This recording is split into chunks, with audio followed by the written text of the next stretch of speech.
So hopefully you can all see the screen that I shared. This is the SCA bullying and harassment policy. The SCA prohibits harassment and bullying of all individuals and groups. Participants engaging in this behavior are subject to appropriate sanctions. If you are subject to harassment or if you become aware of anyone being harassed or bullied, contact the Seneschal, President of the SCA, or your kingdom's board ombudsman.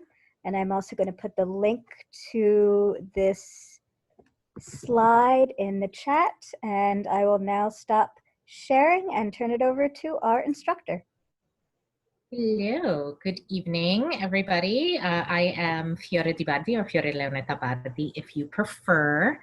And today we're going to go through the general rubric. And for, I know at least one of you has, well, several of you have been through the general rubric class already. But we're going to do it today with different documentation so that we can see different circumstances that can come into play as we learn to traverse the general rubric. So I'm going to share a couple of things with you. And the first thing I'm going to share is said general rubric. So give me just a moment and I will grab that really quick, unless somebody grabs it for me first.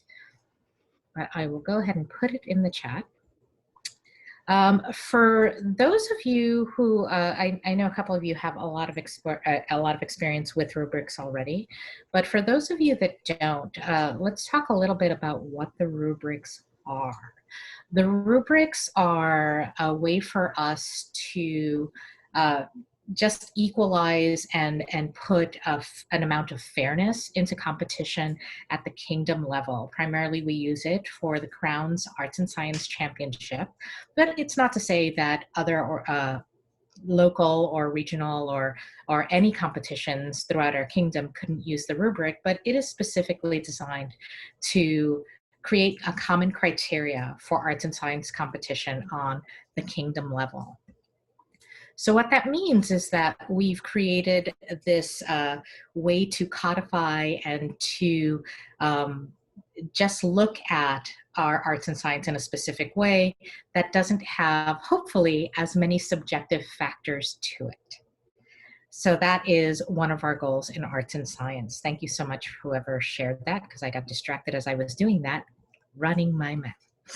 So today we're going to go through the rubric itself, and we're going to talk a little bit about what the rubric is. As a matter of fact, if you open that rubric, you'll notice that the very first page of the rubric is just a set of guidelines for how to use the rubric. It talks about what the goal is, and the goal is two-pronged because it's not just for the artisans and how they will conceptualize this work. It's also for the judges and how they will approach judging the work. It is in fact the device they use to judge the work. For judges, the rubric becomes a way to look at the work in a very specific step-by-step manner. How to put the things that are before you that the artisan has created into categories that make sense for creating a score that eventually will lead to a final score that you don't have to tabulate, that gets done at the scoring table for you. For the artisan, it gives you an ability to know where your work is currently and decide where you want it to be, where it needs to shift up, where it's okay where it is, and just having an idea of what it means to be at a certain stage in your artistry. So that is a good way to conceptualize that tool. One of the things that we try to make sure that we read out, because it's really important, is what we feel should be the judging experience for all entrants, because I think it helps judges and it also helps artisans to understand how it's built. And this is on the first page of each of your rubrics. We have 3: performance, research, and of course this general rubric. And the rubrics are designed to be read from left to right. If you look at the first page of a rubric, you'll notice that there are categories from 1 through 5. Then there's this really thick bar line, and there's the 6. And we'll talk about that in a moment. But we read it from left to right. In each of those categories, there could be multiple elements. As a matter of fact, each of them does have multiple elements. And we use the checkboxes that are at each level to decide how an entrant has met the elements of each category. Judges can offer comments where relevant in the boxes as well, but after judging, if you don't want to put summary comments or suggestions, you don't have to. You can just really score the rubric as you see it. It can be helpful to the artisan after the fact, but especially as an artisan approaching the rubric, you can just read what's in the category and it tells you what we're looking for a score of that number. Scores for a category will be an average of all of the scores of the element or that category. And the categories are weighted differently. So for example, on this general rubric, if you look at what the average score is for challenge and historical context, which are two of our areas, the average score is just an average of each one of the elements of that category. But when we get to materials, the average score is multiplied by 2.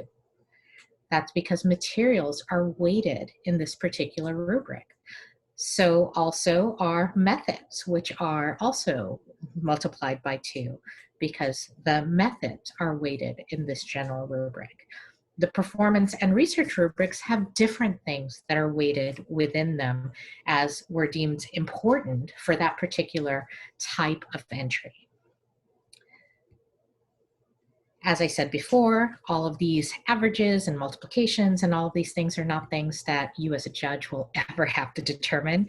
You just decide where each of these things fall. So I want to just kind of go through the rubric in a general way, and then we're going to get into the specific documentations that we have today. So under challenge, which is our first area in the rubric, we look at the difficulty and challenge to the artisan for the project's creation and goals. And the important thing about looking at challenge is what the language actually says. The first subcategory in challenge, it talks about the work, whether the work demonstrates a minimal degree of time, research, creativity, or commitment, all the way up to it demonstrates a great degree of time, research, and creativity or commitment. That is the 1 through 5 stretch. But we have this dark line and we have the 6 category. And under that first element, that would be work demonstrates an extensive degree of time, research, creativity, and or commitment. It's not accidental or just a formatting error that there's a very firm, hard, dark line there. You can imagine that the rubric is actually something that scores an entry from 1 to 5, with 5 being really the high score of your regular entry. But sometimes something in an entry, an element of an entry, becomes so exceptional in that category that now we're looking at, wait a second, this doesn't just meet all of these criteria. It doesn't just do a great job. There's something special. There's something extraordinary. There's something beyond our conceptualization of this project. And that's what the 6s exist for. The 6s are not the high score in terms of a regular rubric for a regular project. The 6s are where we reward a true exception in terms of that element and that category. So if we get back to our challenge, that first element is talking about the work itself. Did it take a great amount of time? Did it take a minimal degree of time for this artisan? So in the scope of this artisan's experience, did the work take a good time, research, commitment, creativity? The second element are about the artisan-specific goals. Were they unclear or vague? All the way up to a 5, which is goals drive the artisan to explore and expand some aspects of both their artistic skills and their knowledge of the topic. And then going above and beyond would be the goals impel the artisan to explore these new areas of knowledge in depth in order to enhance both their artistic skills and their understanding of the topic. So again, 6 becomes this above and beyond area. Then if we go into our next category, which is historical context, again, where the average score is not weighted, we have under the first element, connection to a historical time or place. A 1 would be the connection is tenuous, or maybe even non-existent. Going up to a 5, where the work builds a connection to a historic time or place where that is set.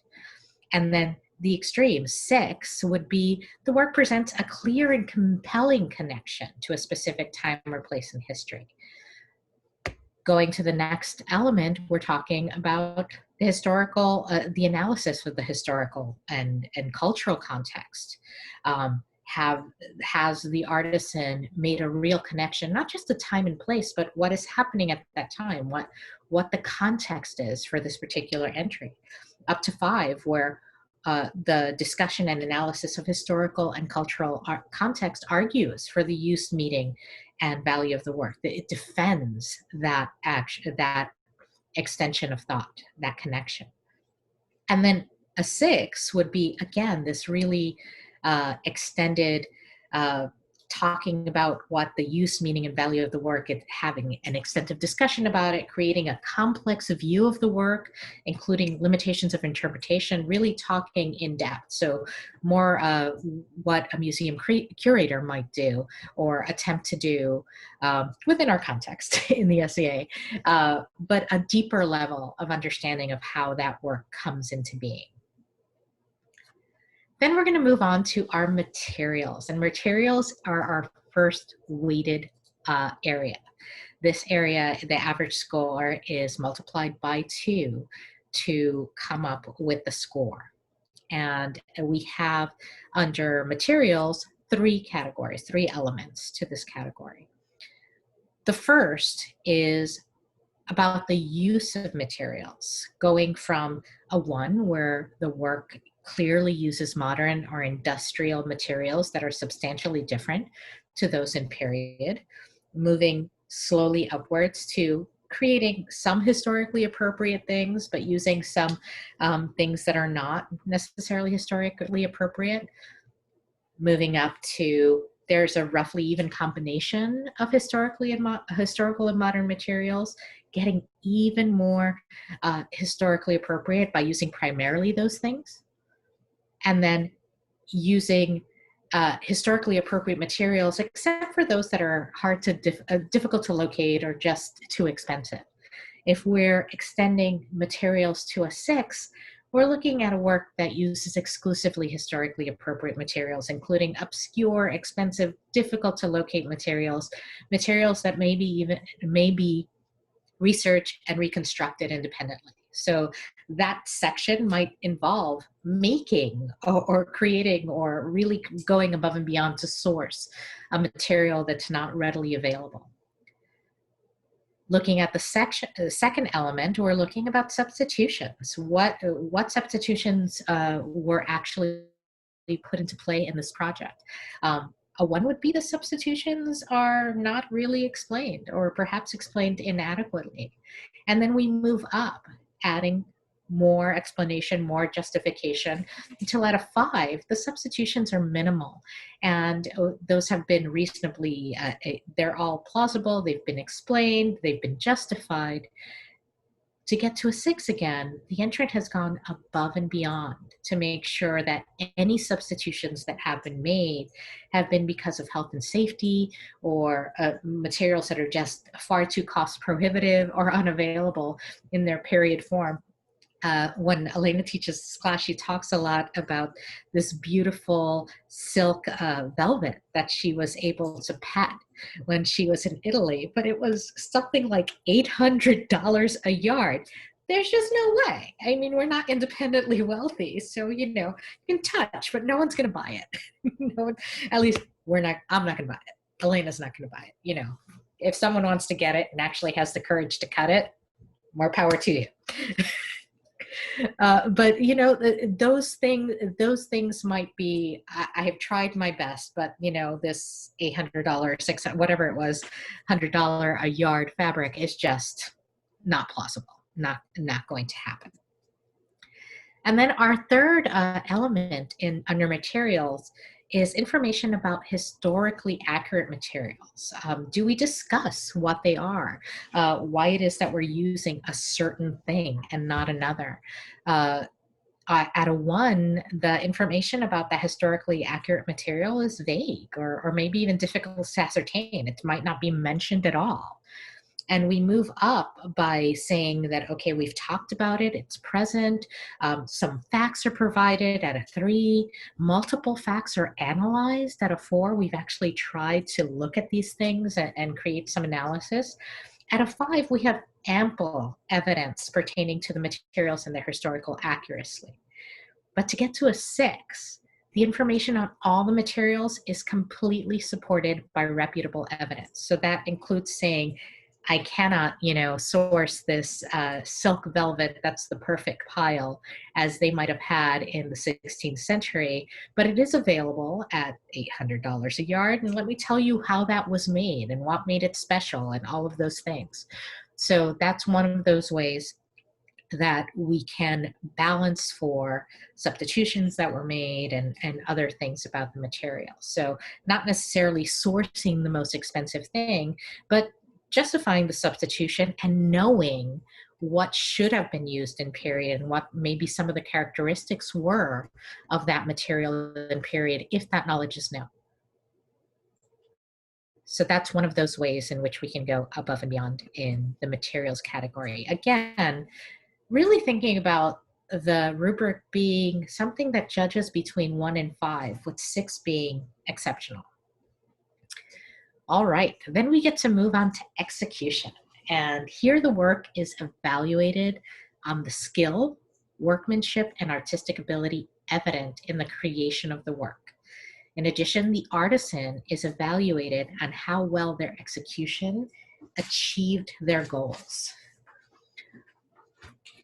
As part of that, the artisan might have made some mistakes. They might have actually made some errors or had some limitations in how their research came forward. And that too should be discussed. So if we look at the first element, we're talking specifically about the work demonstrating a degree of skill, workmanship, and or artistic ability. So when we're looking at 1, we would be looking at something that has a minimal degree of skill, workmanship, and or artistic ability, moving up in effort and in skill and work. And then at 5, we're seeing the work demonstrates an advanced degree of skill, workmanship, and or artistic ability. To break through that line into a 6, the work has to demonstrate an exceptional degree of skill, workmanship, and or artistic ability. So again, these are the outliers that we're looking at when we look at these 6s. Under the second element, we are trying to determine if the goals that the artisan had for the project in our challenge area have actually been achieved. So at a 1, we might be unclear if the goals were actually achieved for the project. And as we start to maybe notice some of the goals or many of the goals or most of the goals being achieved, we'll go up by category. When we get to a 5, the work has achieved all of the artisan's goals for the project. And to go past a 5, we would say that not only did the artisan achieve their goals, but their success informs other projects and goals as well. So that's something that they have achieved everything that they meant to for the project, but it has gone beyond that, where they have now succeeded in thinking of this as something that might be for another project, or informing the projects for other people who might actually go into this area and try to do that particular art. So it can, the way in which it can inform our artistry as an SCA body can maybe move this into a 6 as well. And then looking at the last element, here we're looking at artistic mistakes, which are something that are a reality for all of us. Artistic mistakes not being acknowledged put you solidly at a 1. And then as you can acknowledge not just what mistakes were made or what limitations there were in your research or methodology, but as you start to speculate how you might improve or have a concrete idea for how there could be improvements or how future work might be informed by the project, or even thinking of, okay, I see what happened, I discuss it in detail, and now I have possible next steps. I know how, I not only see the problem and can discuss the problem, but I know how to fix it. I know how to go to the next level. And then at 6, we're looking at those artistic mistakes or limitations in the researcher methodology are being embraced, they're being discussed in detail, they're the comparisons to mistakes that are extant in maybe period examples we have, if there's anything relevant like that. Thinking about lessons learned, multiple future avenues of exploration that are detailed, perhaps making a list for future artisans, avoid this pothole here, so that we can all improve based on how these mistakes are illustrated and discussed in the context of this project. Now we're going to move to methods, and methods are our second weighted area. So in this area, the category evaluates the work on its use of process, techniques, tools, and how they compare with what would have been used and done in period. Those are things that are supported with evidence. They should be appropriate to the time, culture, and purpose of the work. And the use of modern methods, if any, should be appropriate and justifiable. So, for example, if there is some very poisonous substance for elimination, let's say, perhaps we're not going to recommend that an artisan really try to source this dangerous substance and mix it in their house with their family and pets. As a matter of fact, we're going to encourage them not to do that, but perhaps to discuss with us what that substance would have been and what they used instead, so that, you know, no horrible poisoning occurs. So under methods, we have 4 elements that we look at. So it's not only weighted, there are, it has the most elements of any of the categories of this particular rubric.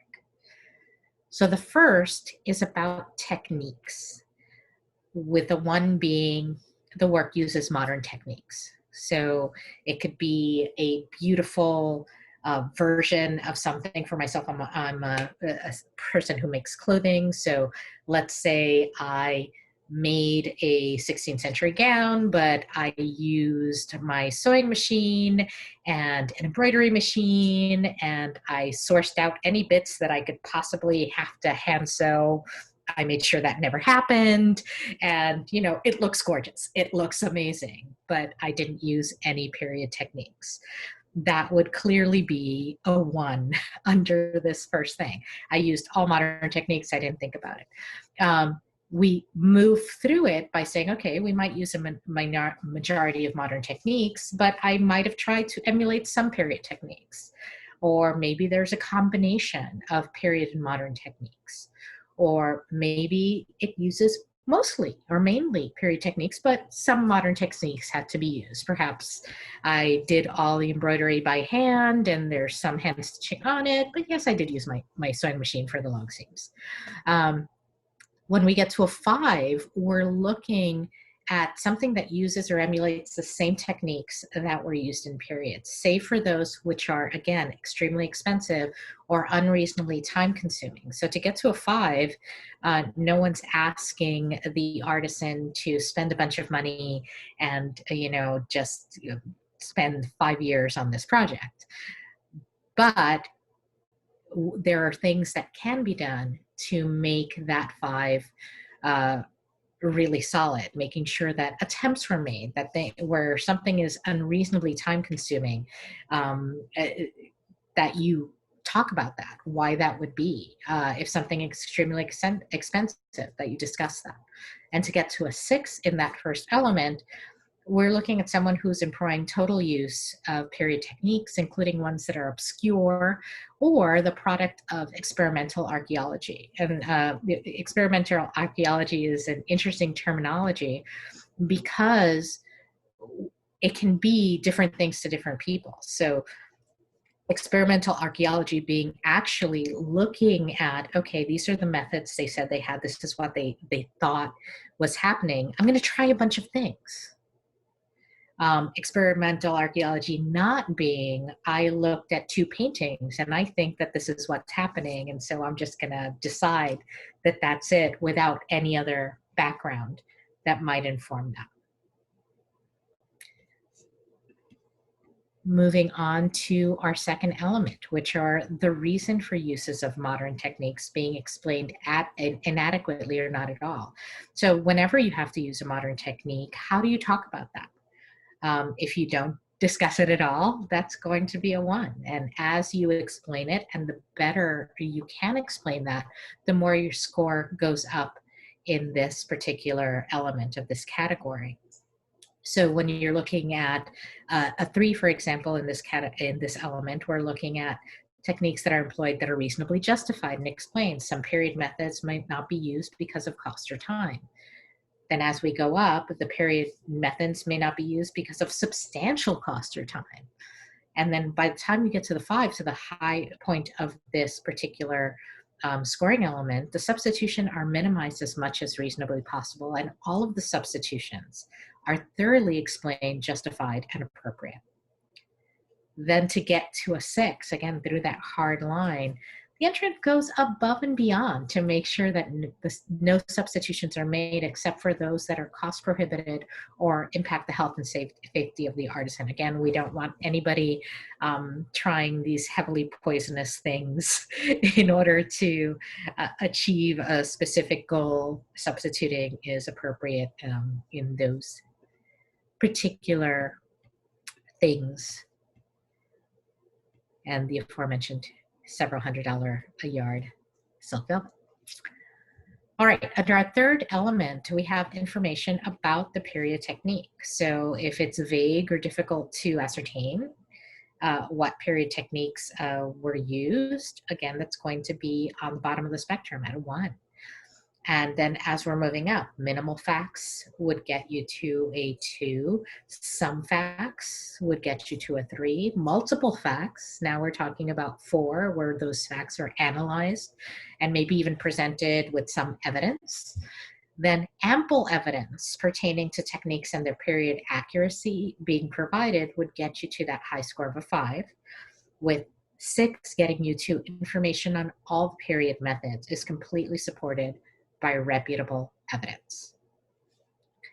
And then the last element in our methods is about the tools that we use, looking at historical methods through the lens of the tool.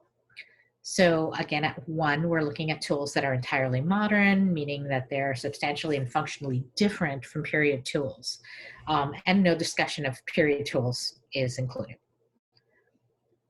As we're moving up, perhaps there's some tool use that is modern, but there's maybe a little discussion in relation to historical method. Moving up to a 3, where some attempt has been made to use at least similar tools as what was in historical practice, or maybe the tools still perform differently, but there's at least a little bit of discussion around it. By the time we get to a 4, the period or period similar tools that are employed are significant parts of the work, and information on the tool use informs the process. At 5, we're looking at employing period or period similar tools whenever possible, wherever possible, and any deviations are justified and explained within the project. Again, to get to that 6, to get over that bold line, we're looking at period tools being employed exclusively and that may themselves have you researched and reconstructed independently to the work that's the actual subject of this particular entry. So that's where we are with methods. And then we get to our final category in the general rubric, which is our sources. And this is where we evaluate the evidence that has been given for the project. And we're looking in our sources category for a mixture of what we used to call primary and secondary sources. So things that are direct evidence and things that are analytical evidence, which is, I think, terminology that we're going for, direct and analytical, rather than primary or secondary or even tertiary sources. And we'll look at these under 3 different elements. Under the first element, we're looking at what the variety of the sources was. So at a 1, we might be looking at indirect or encyclopedic sources being used exclusively.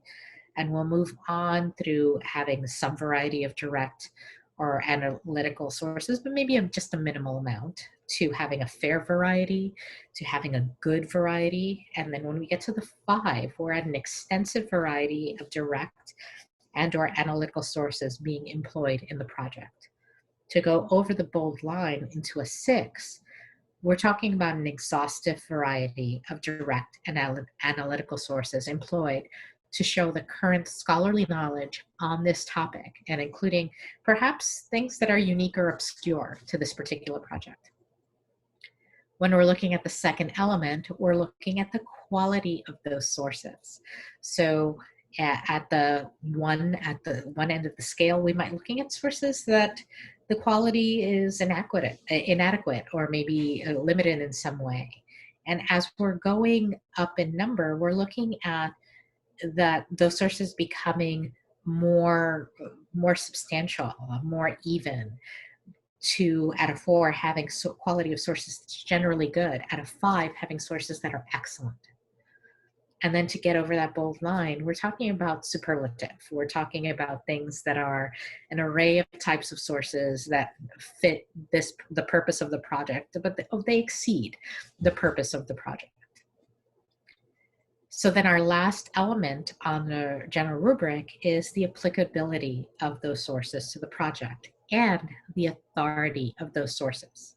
So at a 1, we're looking at these things not being discussed. The sources are there maybe, but we don't know how they're applicable, and we certainly don't know what the authority of the sources is.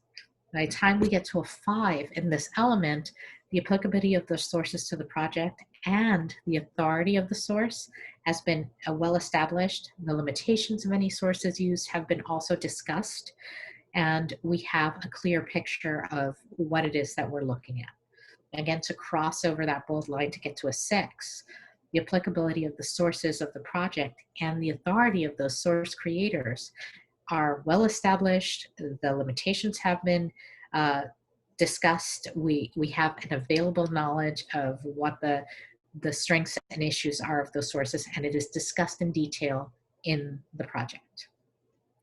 So that's the scope of the general rubric. I do invite you, if you haven't already attended a previous general rubrics class and are thinking of entering or judging on this level, to not stop with this class and this recording. I would also look at the previous examples, because it just helps to clarify in your mind what different possibilities are. The rubric is wonderful and clear, but it's a tool. There's a lot of human elements to it, and every project comes into the rubric as sort of a unique thing. So the more you can see how the rubric interacts with real life examples, I think the more it will help you to not only be stronger as an artisan as you enter competition, but also to be a stronger judge when you definitely do that, even after you're an artisan in the competition.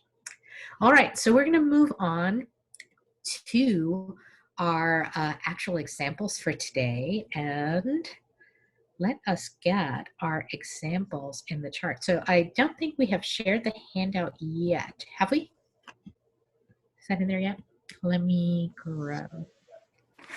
I can grab it if you need, although I only have the instructor one. That's okay. I can go grab the other one.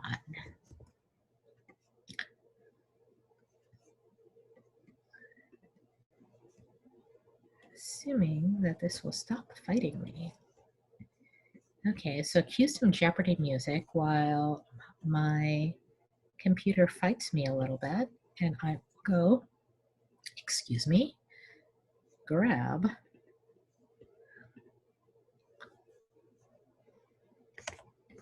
the rubric link. And that should be in the chat now.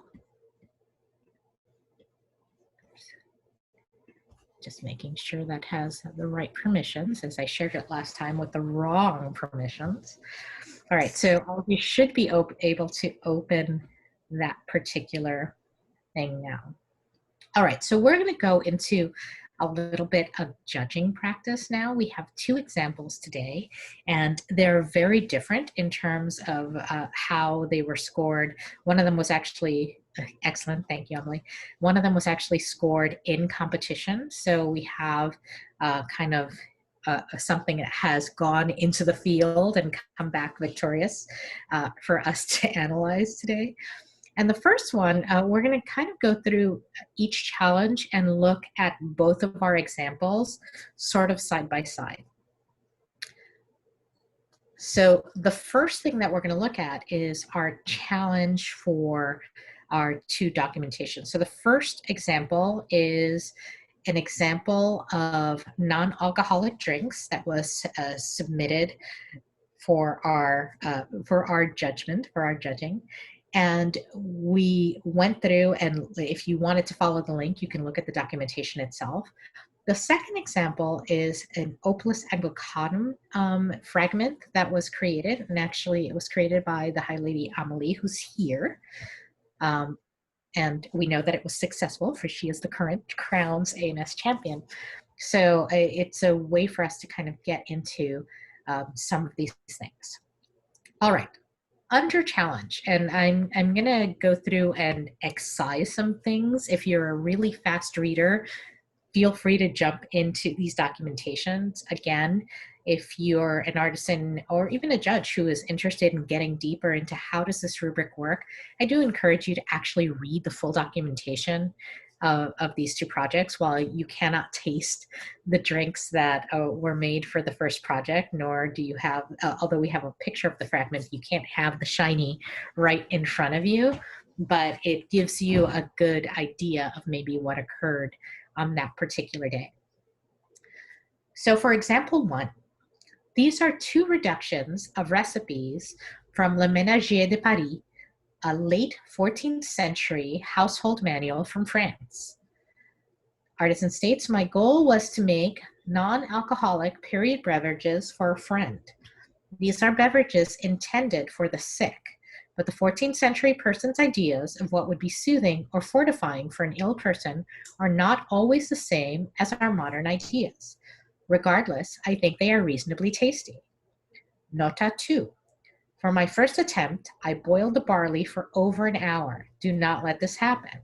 It turns into a thick porridge from which very little liquid can be strained. This recipe is from a section in the 14th century household manual on beverages for the sick. Many foods intended for invalids in the later Middle Ages seem to include a lot of sugar, which reflects some of the medical ideas of the time. This tisane is really a combination of tisane, an infusion like what we modern people call an herbal tea, and a barley water. Any form of nut milk would be suitable for a diabetic as they contain very little sugar. So that is our excerpt from example 1. If you wanted to scan the documentation itself, you could.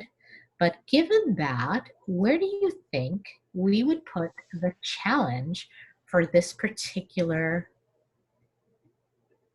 work? And feel free to unmute yourself and actually come in verbally, or you can type things into the comments if you prefer. But I definitely have a couple questions before, that are not answered, right? That I would want to know to really make this decision, like, was this book in French, right? Is a good one, right? Like, did they have to translate it? Or like, did they have to figure it out? Or is it one of those like, oh, we have a 14th century book that's been converted into English by someone else. The recipes have already been converted and you kind of just follow the recipe. It seems like from the description that we're kind of dealing with something like an herbal tea plus the barley water. The barley took about an hour in this case, and then maybe they added some nut milk. So relatively simple. So I'm thinking just like without those questions answered, somewhere between a 2 and a 3 for the entire category. And maybe we want to see some of the other things to break down how I would put that. But like that's just throwing a dart, looking at those things.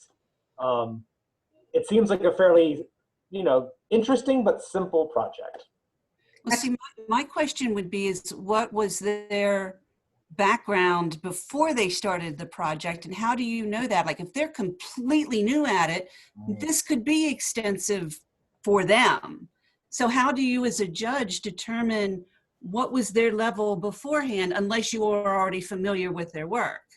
Absolutely. Those are excellent questions, and exactly where we would want the judges to actually be opening an area of inquiry with the artisan at this particular point.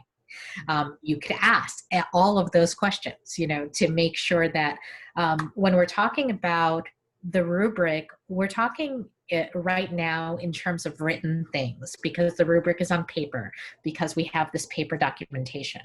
But the competition does not require that anything be written down. An artisan could, if they were very good at it, present completely orally and not have written documentation at all.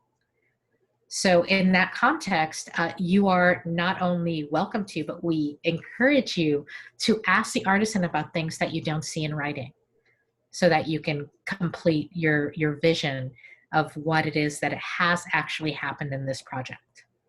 And you're going to find that even among artisans that write really, really well, sometimes there's something missing. There's something they know, something that they explored that just for whatever reason didn't make it into the documentation. So for this particular artisan, you guys are right on track.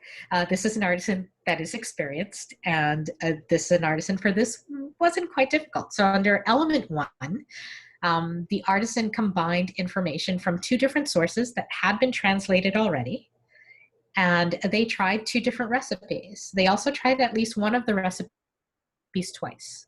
So because of a little extra effort given to actually attempting the recipe a second time, we gave them a 3 for that first category. Under elements 2 and 3, we gave the artisan a 2. So we needed to talk to the artisan here to learn about their prior experience with historic cooking. And after doing so, it turned out that they had already had a moderate degree of experience and practice with historic cooking using primary sources. So these recipes did not seem to be a challenge for them, while a less experienced artisan would have scored higher here. Okay, so you were right on, Siobhan, with that, and both of you were pretty on task with these particular things for challenge. So let's move on. Let's move to our example 2 under challenge and historical content. So our second example states, this project aims to create a fragment from an embroidered vestment. My creation of a mere fragment took over 4 months, working from 2 to 4 hours a day, totaling approximately 250 hours. A record from 1,200 from 1271, I can never say years before 1300, lists 4 women who were employed to create an altar frontal for Westminster Abbey, a task that took them 3 3/4 years to complete. Assuming that these women did not work on Sundays or feast days, which was prohibited in the first European Embroidery Guild Charter, this task required an estimated 4,500 days of work to complete between the 4 of them. After my experience with these time-consuming methods, I am actually surprised it took so little time. Perhaps the biggest challenge to me in terms of embroidery technique was the silk shading of the red and blue garments. All of my previous major embroidery projects have been either monochromatic or metal thread only, and color is a new variable that made me quite nervous. All right, so where do we think the scores are for the challenge of example 2? Do you want to go first this time, Siobhan?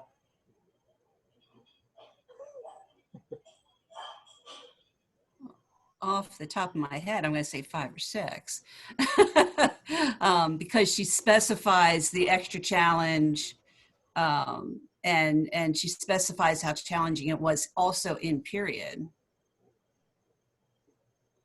Absolutely. The only one that I think wouldn't be necessarily a 5 or 6 is when we talk about is like multiple challenges, because she's only really listing one, which is the use of color and shading, which is a big thing. I know, because I saw the work last year at ANS Champs, that she'd also never done underside couching before. And so it's definitely a 5, but it's not here in the documentation that was her first attempt at that particular type of embroidery. So it is a 5, but it's not here that it's a 5. Yeah. So interestingly, it's not here because it didn't get exempt. I mean, no one's faulting Amalia here. No, that's my editing out. My job to grade that I have. Yeah. So if you look at her actual documentation, which is extensive, and I recommend you definitely do look. She is talking she's not just talking about the shading. She's talking about the underside couching. She's talking about design transfer and trying to figure out how to design transfer in a period appropriate way and what her challenges were with that. So there was actually quite a more in-depth thing. And this is where this particular entry gets super interesting. So when we look at how we grade the rubrics, that hard line that we're looking at is something that gets surpassed by some things that are extensive or quite exceptional. The artisan received 6 in all 3 of the challenge elements. Not surprised. And when you read the full documentation, it is pretty clear why. There is an extensive degree of time, research, and creativity that is done in this work. As we get further into methods and materials, we're going to see just how far this went. But where, to me, the kind of a salient detail, even in the opening salvos of the challenge description, is where the artisan is speaking about how many days the women might have worked, with the little key detail of things that are prohibited in the first European Embroidery Guild Charter, which actually invites the question, did they look at the actual charter? Where did they find that rabbit hole? How deep down the rabbit hole did they go? And this particular artisan went pretty far down the rabbit hole. So then we're looking at the artisan's goals.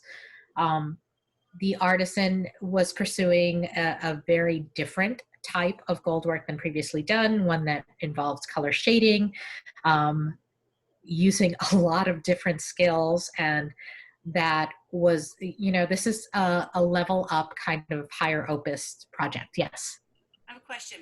Yes. When you're talking about primary sources, like you said, looking at that guild charter and everything, what do you do when you know the thing exists, but you can't get to it? You've been trying to find this primary source, and you've say it's something that's only exists in Europe, some obscure place or whatever, and there's no image of it online, and you've contacted people and you just can't get to that primary source, that actual guild charter, but you have a translation of it or something. Do you just explain that I tried everything and couldn't get to it? Absolutely. I know it exists, but I just cannot, I don't have access for this variety of reasons. Yeah, absolutely. So it's looking at, okay, so how do you know it exists? And what were your next steps upon discovering that it existed? And what did you do after that? For instance, I was just reading about a marzipan chessboard. And in fact, Queen Elizabeth was given one. It's on her list of Christmas presents one year, that she was given this 1565, I think, that she was given this marzipan chessboard.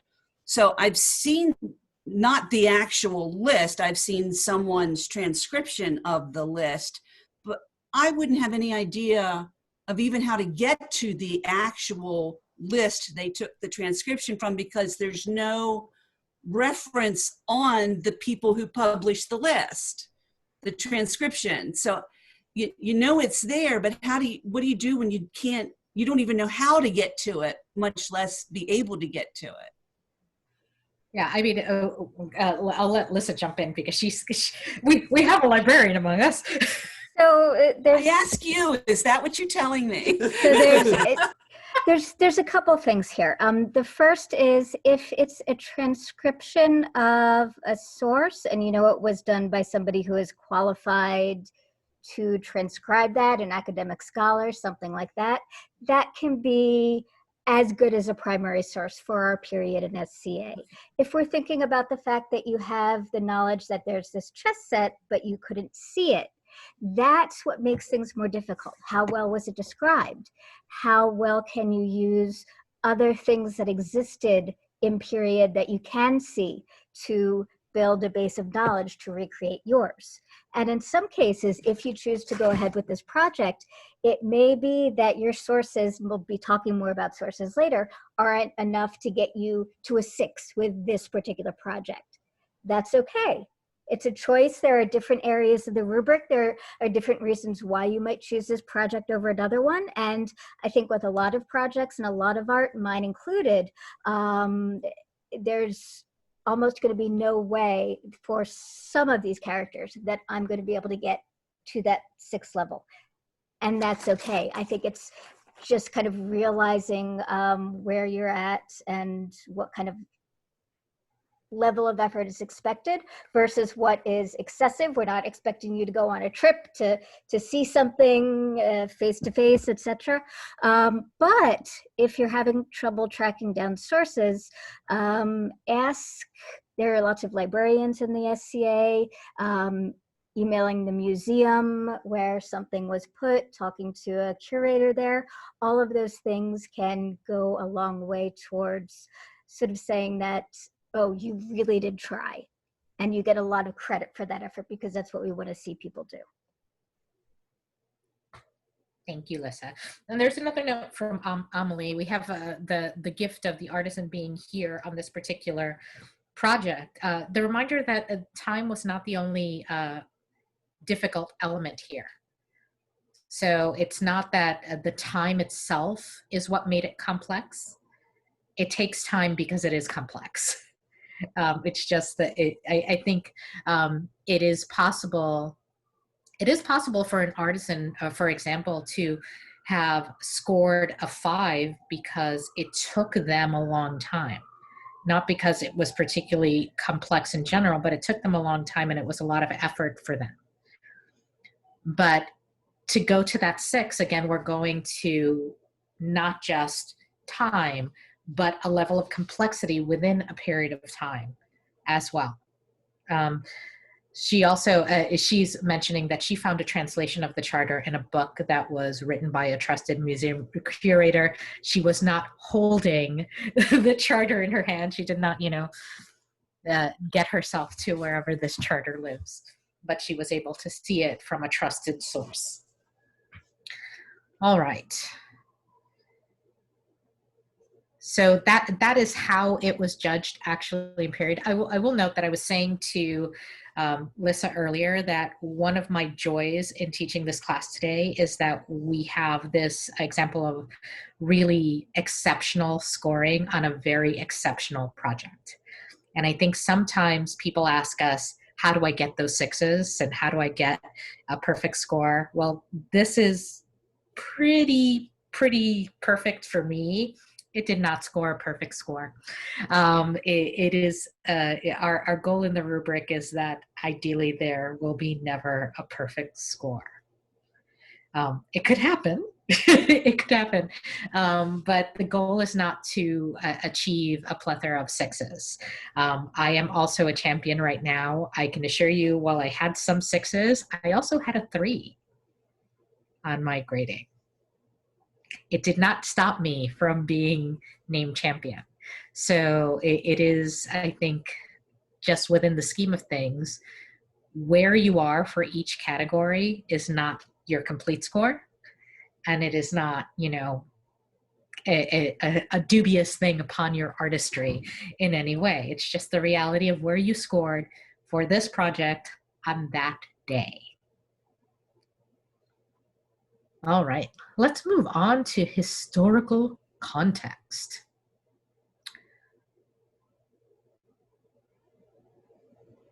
So under historical context for the first example, it was kind of mixed in. What we are told in the first example is simply that there were different things about 14th century persons' ideas of soothing and fortifying beverages, and that they had specific things that they did for people who were diabetics. That was pretty much the information we got for historical context for the first example. There wasn't a lot of additional things. So for example, I'm trying to jump ahead poorly in my very, very sad computer skills today.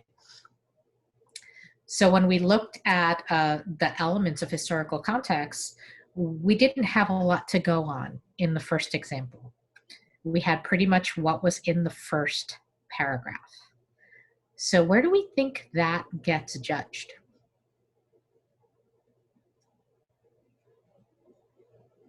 So my thought was that this one might be a 3 for the first category. It's attempting to build a connection. It's 14th century. It's specifically France. It's a century, but it's not like Europe, right? So like maybe a 3 on the first one. But I feel like the second one, the analysis of context is I would give that a 2. It's just kind of like maybe they'd use some sugar, maybe they do this. It's not really backed up. It's kind of vague.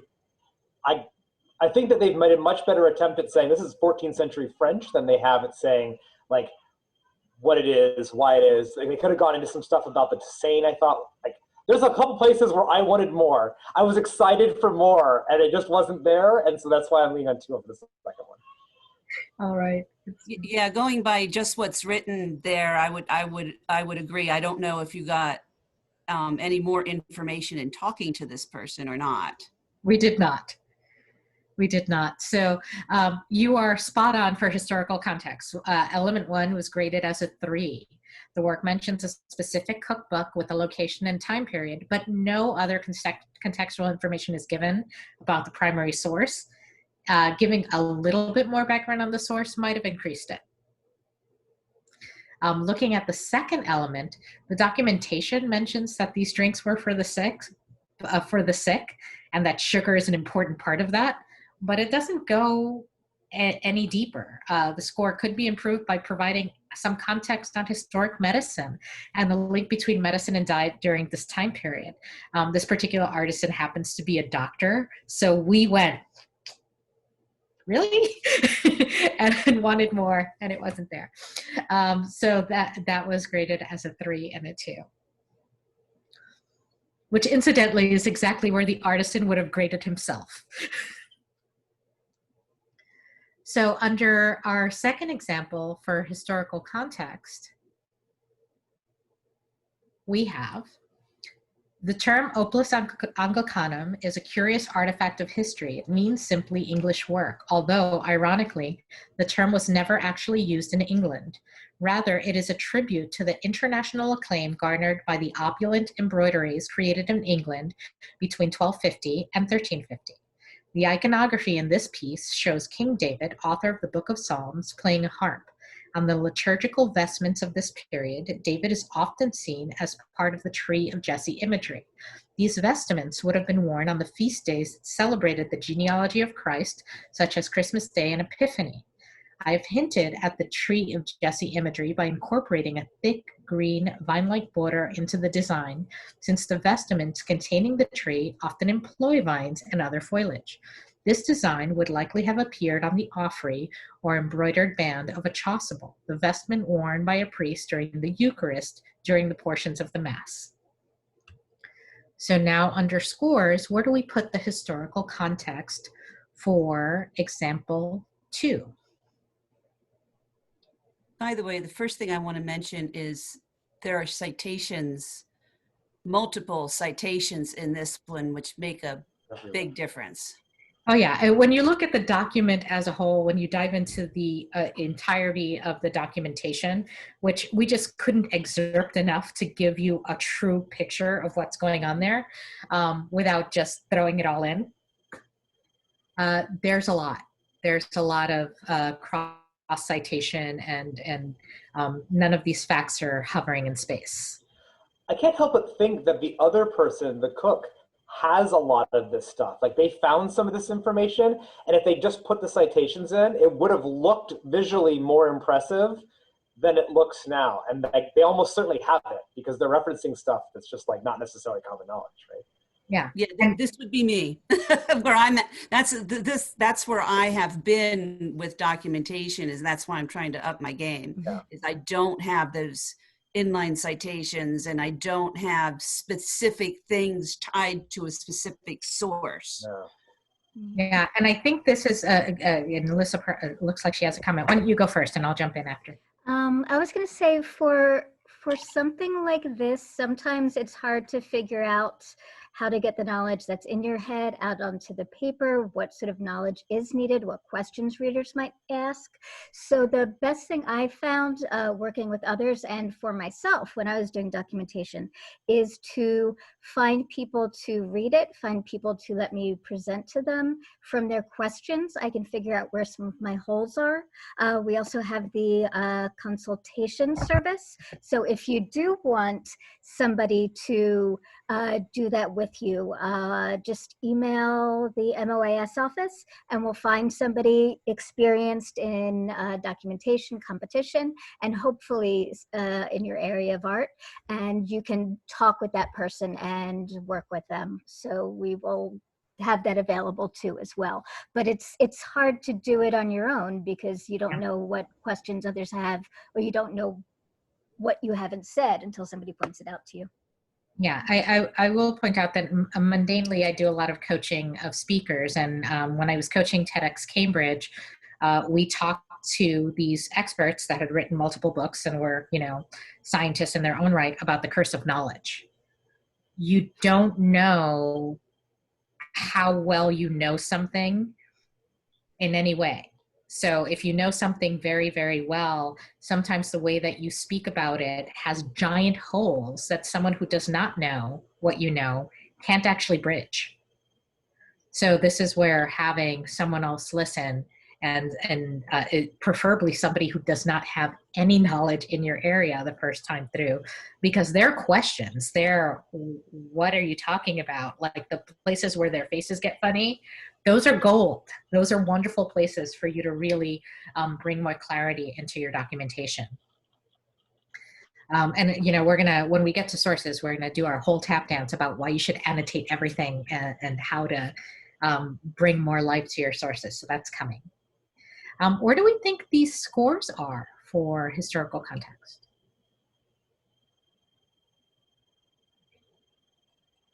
So I like 5 for the first one and 6 for the second. 5 for the first one because like we're kind of in the range of a century and a place. It's tied a little bit more with like, you know, the David conversation and stuff like that. And especially if you look back where it talks about the 1271 embroiderers that took a couple of years. So I like it.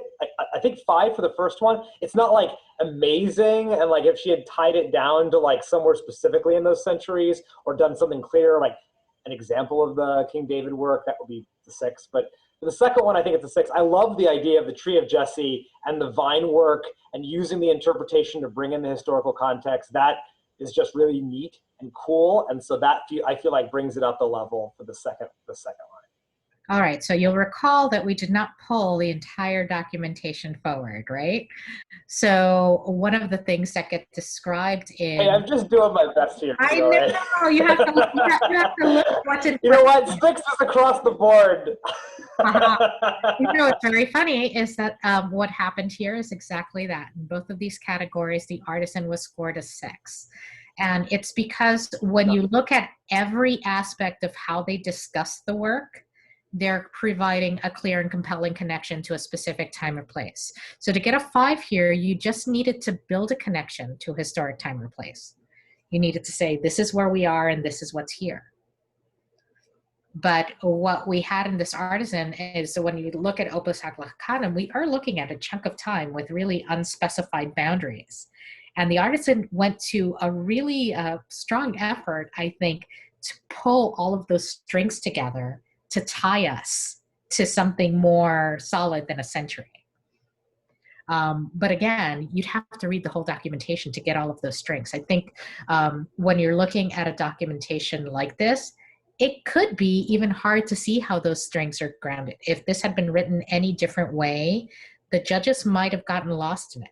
But again, really do look at this documentation.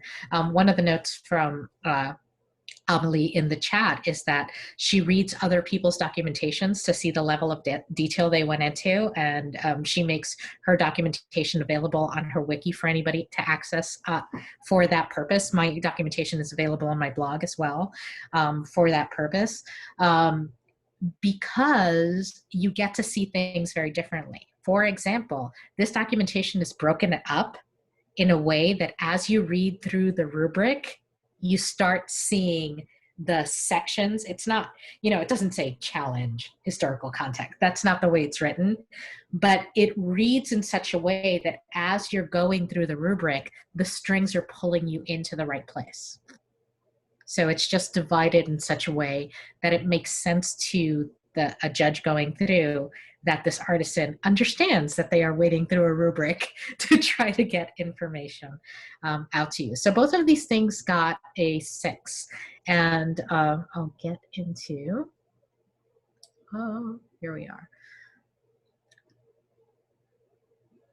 Because both the use of the vestments and all of the design decisions were explained in depth by the artisan for a specific place, for a specific time, and in the cultural context in which they would have been used, they were given a 6. There was just a lot of level of detail and a lot of work done to kind of ground the entry a little bit more.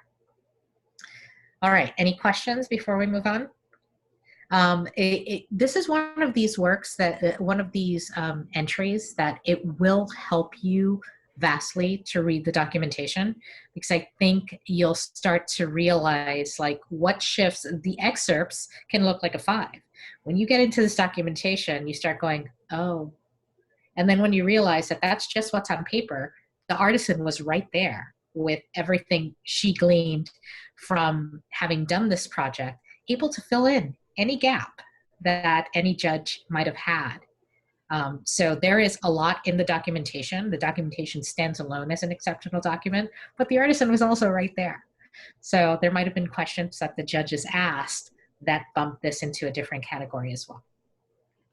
And then just to follow up really quickly, you pretty much said what I wanted to say, Brian. I think the questions you have are excellent, exactly what I would want judges to be asking, to try to determine if a element should be, on this side of a 5, or if it should be on this side of a 6. And when we have our judges, we hope that they will, and we encourage them and we ask them to take the time to really try to give each entrant the benefit of the doubt, to ask them those questions to try to get that information. Yeah, thank you for saying that, Lissa, because I totally jumped over that. Yeah, I think we really do want the judges to go and search for more information. So when you have a question about where something should be, we want those questions to be going to the artisan in that moment, to give them a chance to, fill in any gaps. I mean, they might not know anything else. That might be the breadth of their knowledge, but they might just have, again, in a moment, forgotten to put in this really wonderful salient detail about how to go in. I'll mention from my documentation, I used period tailoring techniques to make my veste, and I had them with me. I had all this thing, but I didn't explain why they were used in my documentation. So I got to launch into that whole thing, and that certainly helped me when it came time to score that particular component in my project. So the judges, were able to give me a better score because they asked the right question. All right, let's move on to our materials. So in example 1, this recipe calls for 2 parisis worth of licorice root. I have not been able to determine what a parisis is, probably some type of currency, and I definitely don't know how much licorice root would have been worth 2 parisis.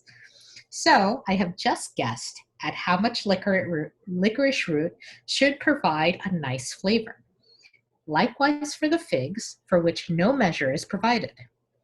I chose to err on the side of more licorice root and less figs for this instance, since the licorice root provides flavor without calories or carbohydrates, but the figs would lend their sugars to the final product. Ingredients listed in the redaction are barley, licorice, figs, sugar, linen cloth, and hazelnuts. That is what we have for materials for example 1. Where do we score that? So I'm already judging because I just Googled parisis currency and got an answer. And so like 10-second Google search missed. All right. That might influence where I am. I'm just saying. All right. Honestly, this actually is making me feel better about the execution part because this person figured it out by taste, which is hard. I mean, and Siobhan would know better than I am because I'm not a very good cook, but like doing things by taste as opposed to just following a recipe seems harder to execute, but it is not really speaking to the materials, right? Like if we're trying to follow this exactly, like the lack of Googling that currency is probably important. There's not a lot of indication about whether or not, you know, there's a difference in licorice root if you get it at the store today or if you don't. Same thing with barley, like the changes in agriculture is not mentioned. Like, is it historical? Probably not, right? We don't know, but like, so like I'm leaning, like I'm really leaning pretty low and I'm acknowledging that I'm judging because of that Google thing. So I should let Siobhan go first because Siobhan might be more kind. Yeah, because I'm a brewer too. Right. I'm like, I'm already mad about this Google thing. You should go first. There's no discussion at all of, you know, sugar in period versus sugar today or any of the other materials. And they didn't talk about not just the materials of the recipe, but the materials used to boil and the pot and all of those are all materials too. It's not just the ingredients in the recipe, and there's no discussion of any of that. Mm-hmm. So I'm inclined to believe that they just did all, you know, used a modern pot on an electric stove and didn't do. The pot and things, they will be under tools. So they'll actually be under method. Okay.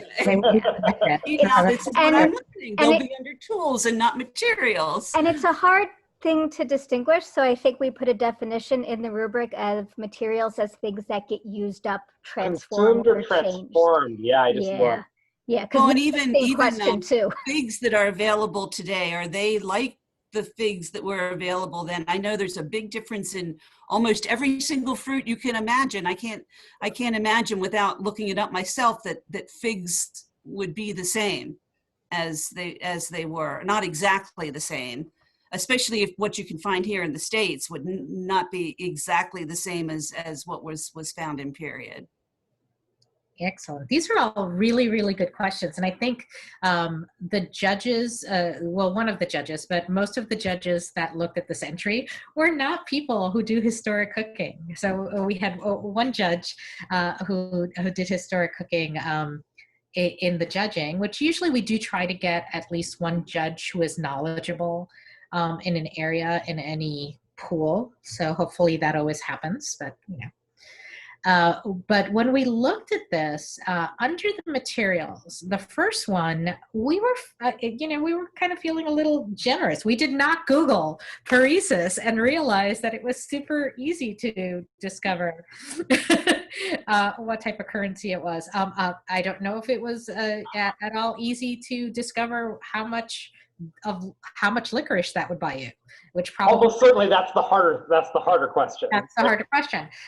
So we actually gave some credit for that sort of context, and under the first element, we gave materials a 4. The ingredients were considered accurate to the historical time and place, but when we got into elements 2 and 3, both of those elements got a 2.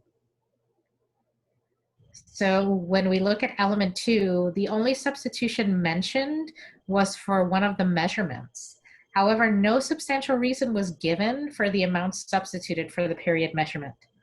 When we were talking to the artisan, we might have, if we had talked to the artisan, we might have increased the score a bit.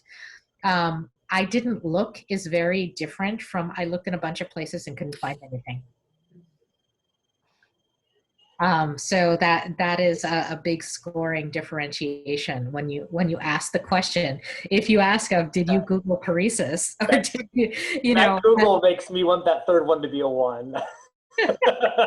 I know. The interesting thing is that it's not that 1s are not earned. Sometimes 1s are earned, but when somebody is putting forward in effort, and especially with a newer artisan, we want to be very careful that those 1s are actually 1s, that it's not, oh, that made me miffed, so I'm going to knock it down, right? I think it sounds like this project was a lot of fun. Like, I think that's what this person did, is they had a fun project. They did a quick write-up. You know, like.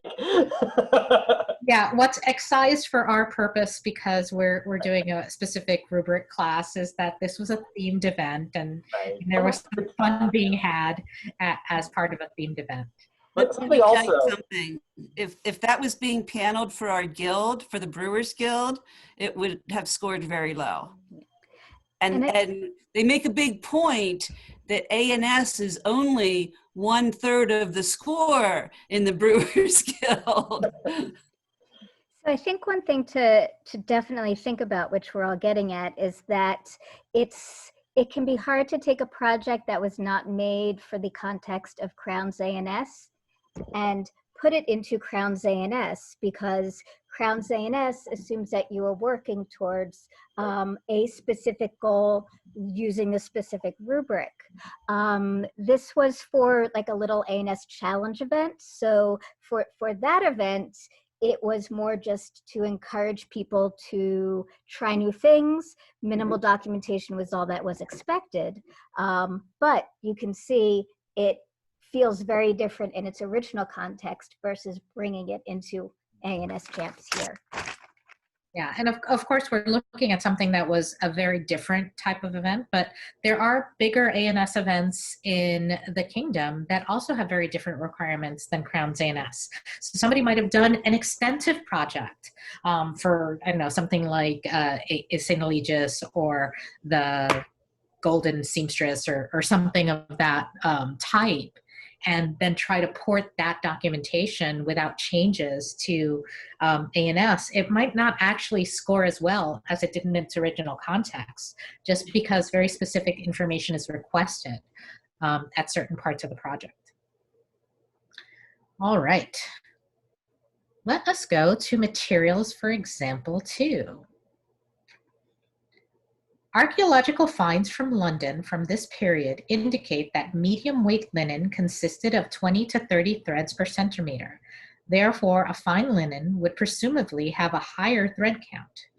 The finest linen I was able to find contains 24 threads per centimeter, and the backing is a medium weight linen with approximately 20 threads per centimeter. Unlike most modern embroideries, Opus Anglocanum pieces use floss filament silk almost exclusively, with a few exceptions for textural variety. Sourcing an appropriate metal thread for the underside couching proved to be quite a challenge. After several experiments with different types of thread, it became clear that I would have to make some compromises on either the size or the makeup of the metal threads due to changes between the handmade materials crafted in period and modern machine-made gold thread. The thread that is closest in makeup to the threads described above is number 4, gilt passing thread, made from gilt silver wire wrapped around a silk core. However, it is 0.35 millimeters wide, which proved much too thick and produces a kink when passed through the ground cloth. My next test involves Japan thread, made from gilt paper wrapped around a silk core. This thread is 0.3 millimeters wide and creates a much more flexible surface. However, the strips of gilt paper are much too wide and do not pass through the ground fabric well. There is more information there. So where do we think? That's for me. I understand. So that I don't go, well, what did she use, Fiore? I want your questions. I want to hear them.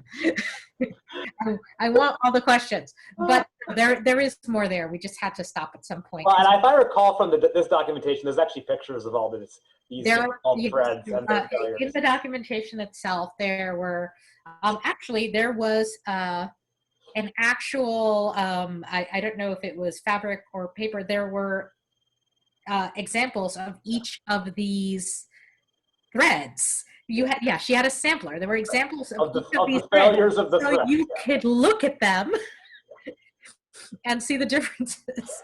Yeah, fine. What if by chance, and Amelie, maybe you could tell me, she had found the perfect thread the first time out and didn't have to go through all those tests because it worked perfectly. Would you still have expected her to do these other experiments with these other threads? Oh, if she had found it just happened to work out that way.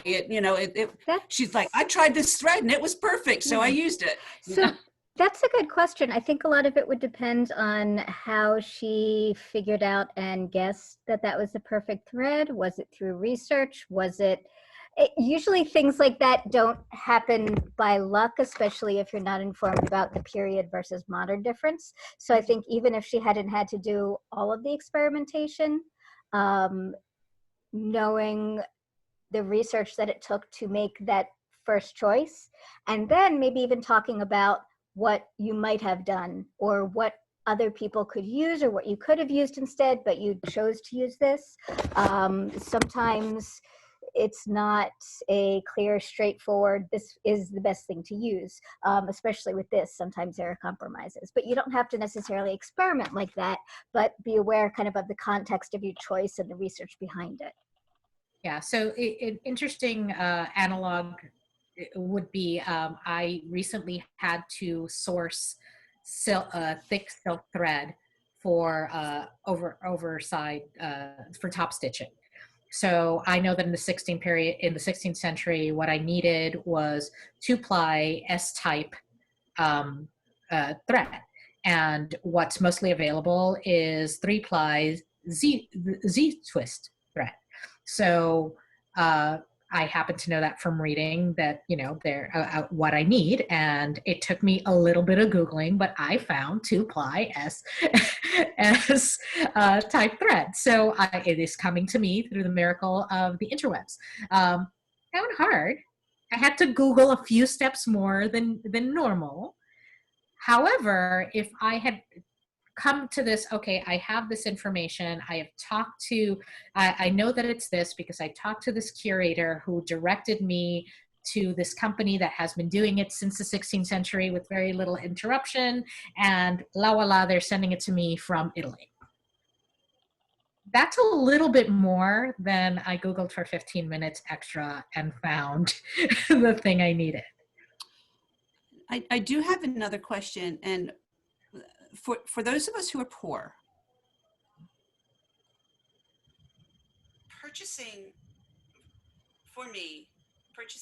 any linen at all is cost prohibitive. So if I were ever to want to do a sewing project of any kind, I would have to use some other materials. And I know a lot of people don't think that, $7-8 a yard, $20 a yard is cost prohibitive, but for someone like me, it is.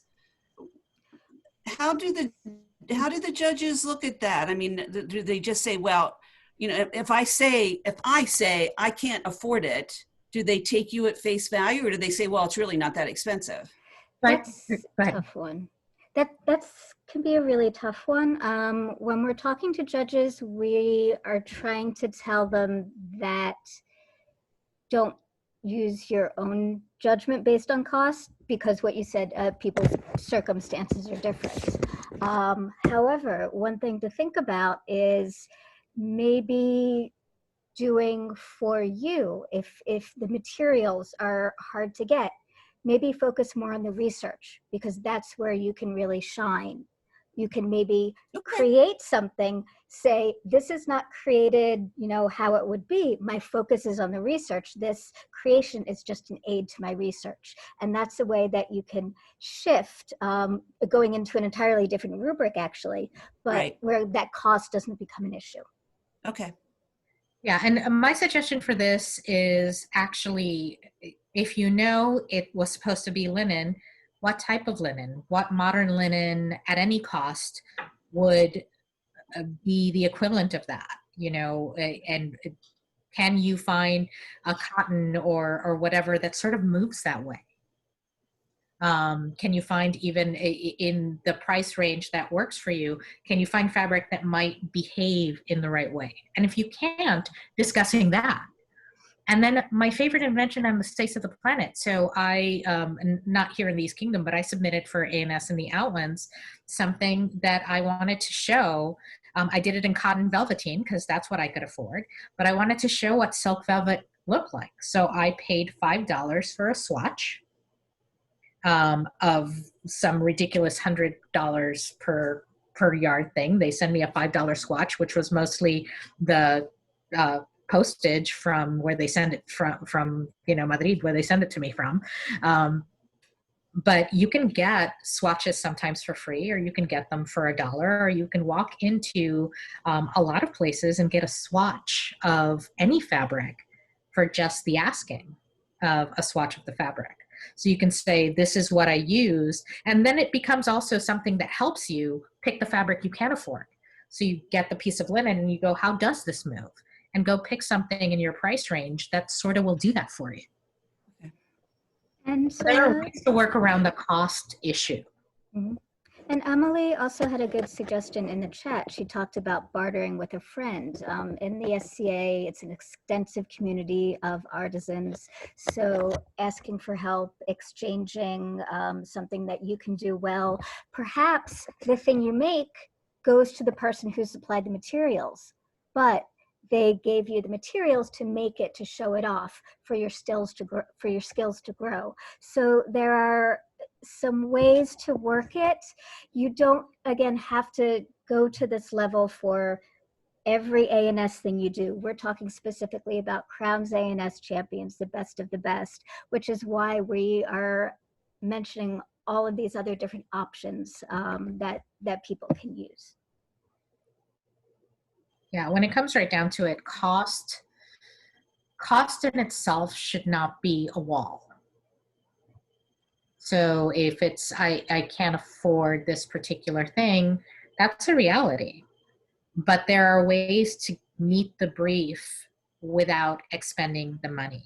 And what it often, I always talk about what sometimes you exchange is time for money. So sometimes you can spend out to get a thing, and if you don't have the spend, you sometimes have to spend more time.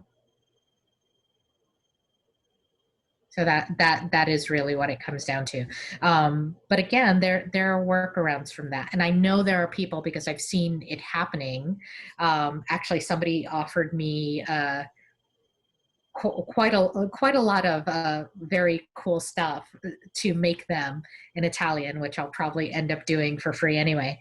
But they don't sew, and they want garb like mine, so they're, you know, putting lots of effort and tantalizing details into trying to get me to put my stitches into a garment for them.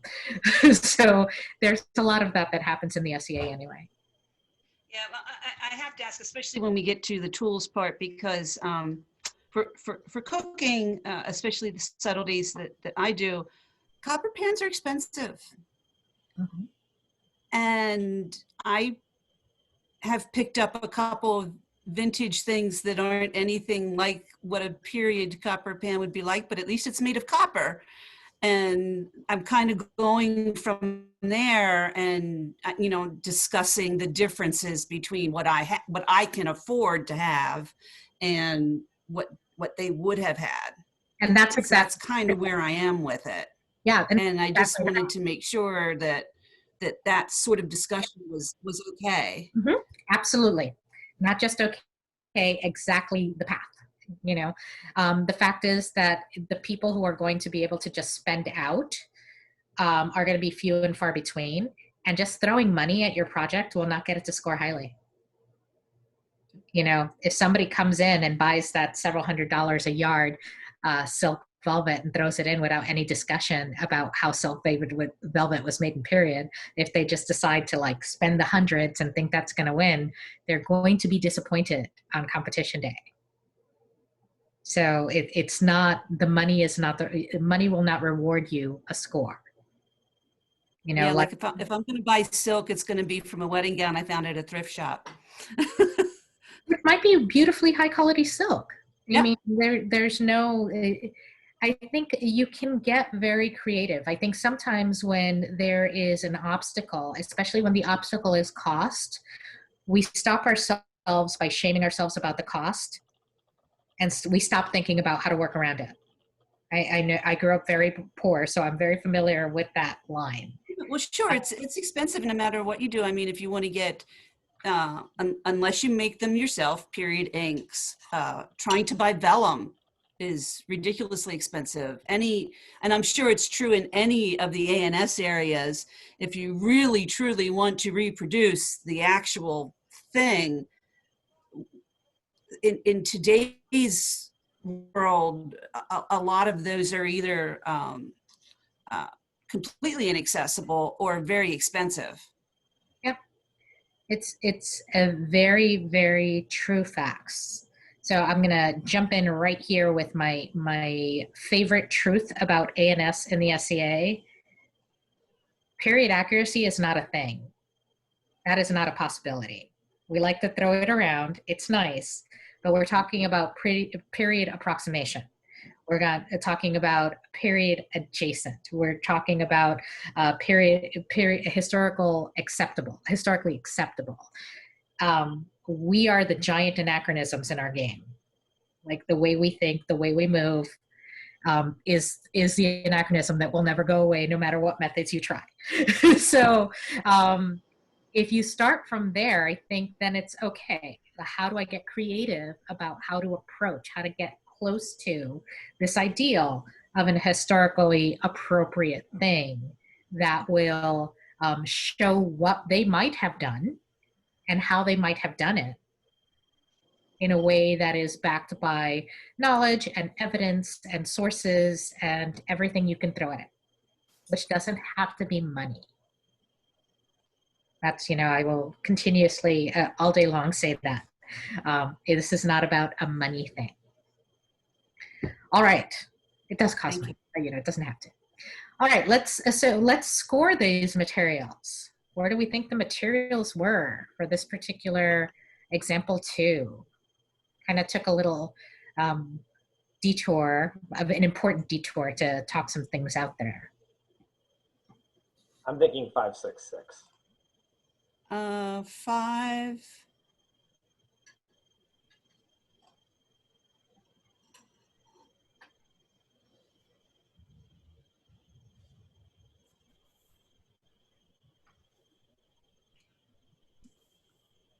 I'm looking at 5, 5, and 6, I think. Okay. And under materials on this particular date, this artisan received 3 6s. Okay. They were nice on that first one. I'll tell you that what they looked at is the period materials as they stood, not really being something that was available at all. And the reason we knew that it wasn't available at all is because this artisan went on a hunt to analyze all of these materials at significant expense. So that is really what it came down to. Again, this isn't a jump to a 6 that many of people would have been able to take on. But the artisan went to great lengths and expense to experiment in order to find the appropriate gold threads for the project. Now, if this artisan hadn't wanted to do this experimentation, but again, couldn't go into the expense, they might have gone to the list and said, who will give me 4 inches of any gold in your stash for experimentation, or 3 inches, or whatever would have been appropriate just to go through the testing of the particular thing. So they happened to have gone to this expense, but they could have easily gone to the list. They could have gone internationally into the SCA and said, what's out there? Show me your gold. I'll send you a nice embroidered handkerchief for your trouble. Any of these things could have happened. There were also fine details such as measurements in millimeters for each of the materials, which gave a strong case for the material choices, because we could then correlate those materials to things that we have measurements for because they're in museums.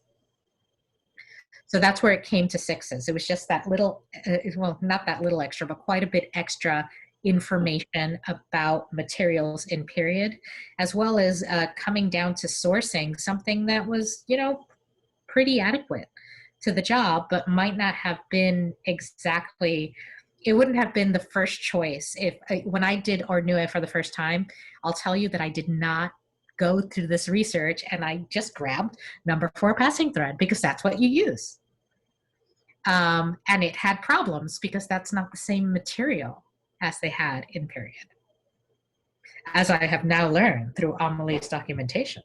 So my next Ordnue is going to be much better, which is also part of this. That level of research into materials now informs and improves the gold work of anybody who reads this documentation.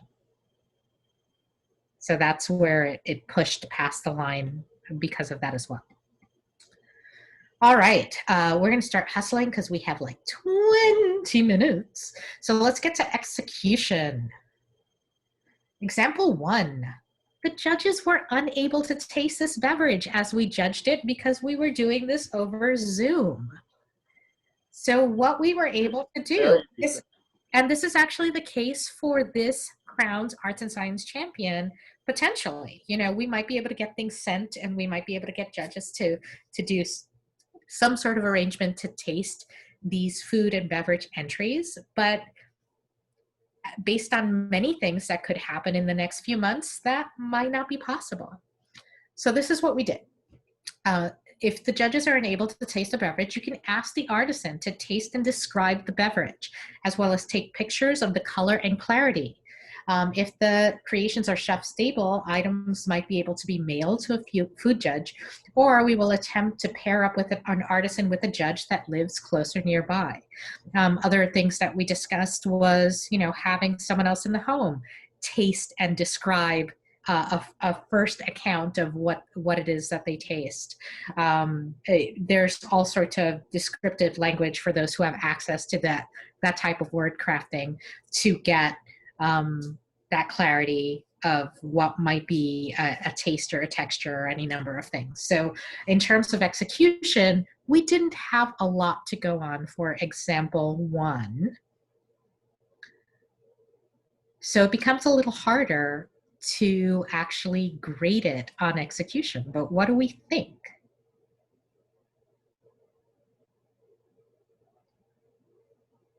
So this is a little bit where I think the first one, especially the creativity and skill, that's where I come back to that earlier point where I was like, they're doing the licorice by taste because they don't actually know, or the figs or whatever it was, but they don't actually know how much, oh, it was the licorice because they didn't know what the currency was.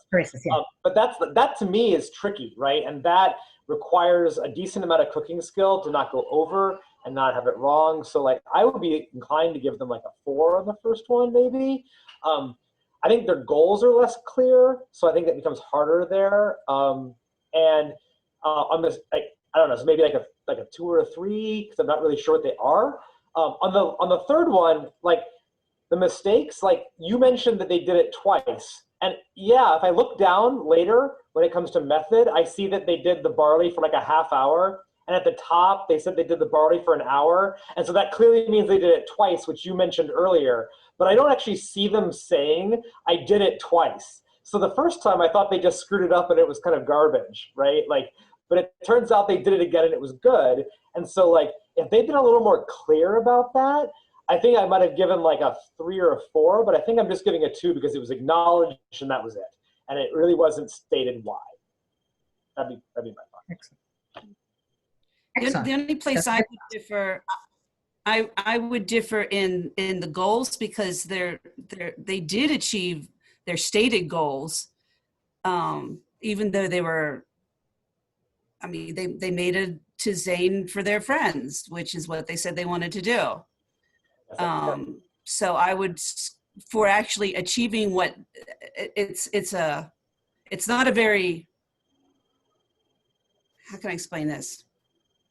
It's not an ambitious goal. It's elsewhere. It's not a exceptional goal, but they did achieve the goal. I think you're right, because we actually grade that at the top of the rubric on the difficulty for the artisan.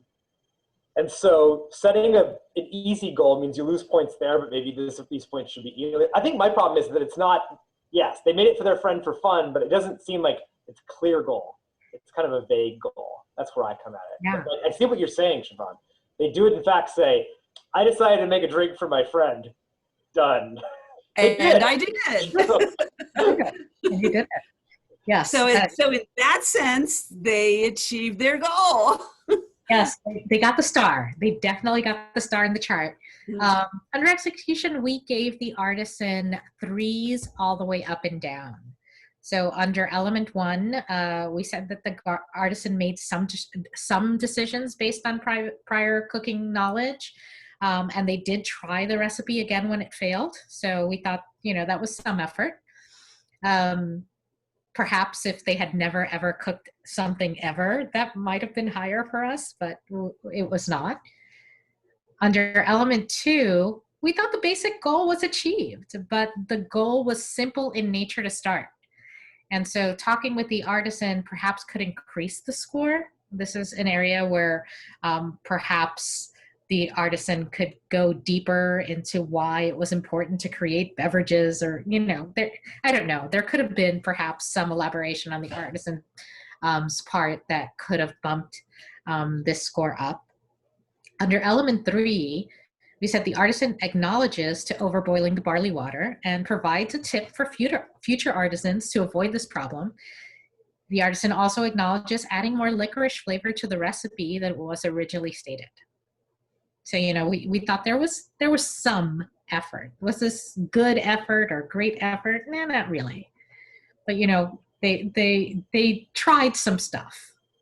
I feel like this is also a moment where I'm thinking there were points just waiting on the table if they casually said, I also wanted to experiment with ancient tisanes and see how barley production methods, right? Like maybe they weren't doing that. Maybe they didn't care, but if you put it in the documentation, you would have got an extra point or 2. Yeah.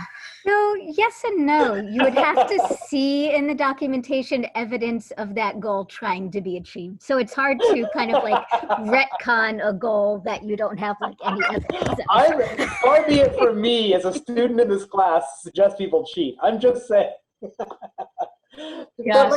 But I think there's a thing, the more serious point is, there's a reason they chose this recipe as opposed to any other recipe in that book to try out, right? And some of it had to do with the fact that maybe their friend was sick. They don't mention that, right? Maybe there was some actually compelling narrative, and they should just say so. And if they'd said so, they might have gotten an extra point. Yeah. Yeah, so. Did the friend get better? All of these things. One assumes, right? I fed this to my friend and they became violently ill. I mean, any number of things. Goals were not achieved. My goals were not achieved. Yeah. But I'm just saying, I think one of these things that I'm noticing, this is my second class here doing the same kind of process, is that you lose a lot of points by not mentioning things that you do know that you just neglect to say, because I can see that there almost certainly could be there. I know that they know that, but it's not here. Yeah, So, so I'm seeing that over and over again. Is yeah, that so behind the scenes, I'll tell you that we know that this artisan had a conversation with another cooking person, and that there was another elaborate conversation that had nothing to do with this project and showed a bunch more knowledge, but it wasn't within the context of this. So again, points were left on the table for just sure. kind of a shame? All right, so let's get to our, oh, I'm leaving. Execution for example 2. Now I've put a picture of the actual excerpt in our little handout, so you can actually see our little King David. The note, I therefore attempted to interpret shaded areas of the original illumination more literally, breaking up, I might have skipped something here, but I'll just keep on going. Literally breaking up the shading into geometric areas that closely mirrored the painting. This turned out to be a mistake, as resulting shading looks more like a geometric pattern than folds of fabric, due to the limitation of using 4 distinct shades of a color rather than paint. So what the artisan did is that they had an actual painting that they decided to reinterpret as opus anglicanum, and they attempted a specific, thank you, King David, oh my God, she refers to this as King David's bacon body. You might have to describe that to us in more detail. Yeah, I've discussed at length with Amalia her imposter syndrome about this particular work. Like, she's just wrong about this looking geometrical and not like folds, but we'll just move on from that. We'll just move on from that. It does not look like bacon. Your shading does not look like bacon. Oh. But it's okay. She can have her opinion about her artistry because it's her artistry. But as she went through her execution, again, we have our category. We're looking at whether the skill, workmanship, or artistic ability, the goals of the project, and whether mistakes are acknowledged in the execution of this art. Where do we grade this? Where do we score?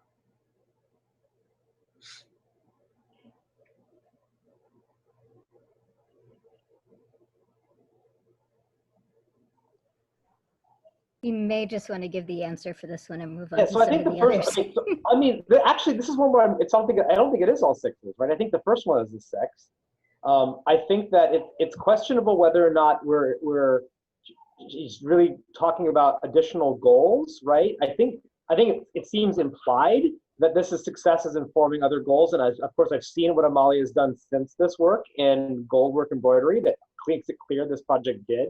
It's almost certainly in the other text, I know, Fiore. So let's give her a 6 for that one too, because I don't have it in front of me. But the third one, the mistakes, I think this is where I don't go at the very top. Like, I think that she acknowledges the mistakes. I think that she kind of talks about how she wouldn't do the geometric style, or that she might do it slightly differently. But I don't feel like she's really going into detail about how she's going to do next steps or how she's going to do changes. I feel like that's 4 at best for mistakes. Like, I feel like it's not like an easy 6s across the board on this one, because I feel like it's kind of a small description of mistakes. I mean, aside from the fact that I don't think they're there, but like, she believes they're there, and she doesn't go into a lot of detail about how she would correct that in the future. And I think that's part of the point. Yeah, so this, all excellent things, all excellent things. Do you have anything, Siobhan, for this particular one? Well, no, again, I would be hoping that discussion with the artist would clear up some of that.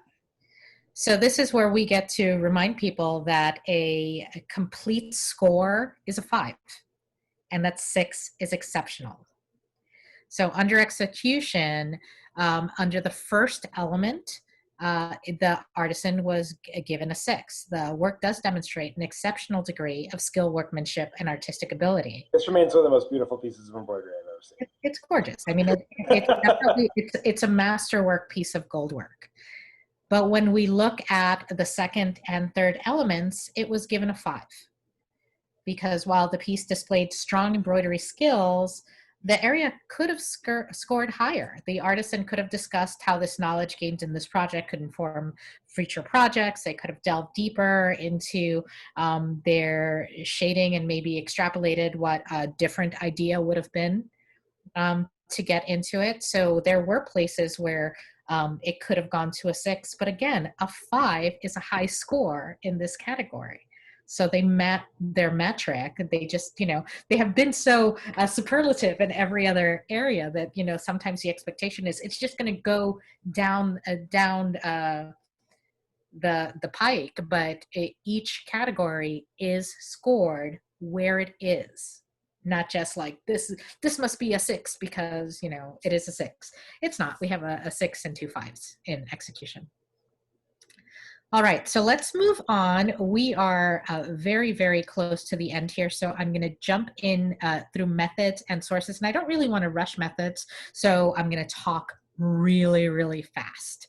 So when we get into example 1, what we got from example 1 is the original recipe, which said to boil water, to how to add the ingredients into the water, saying it doesn't matter if it's hulled, use 2 paresis worth of licorice. So all the instructions were given in a recipe.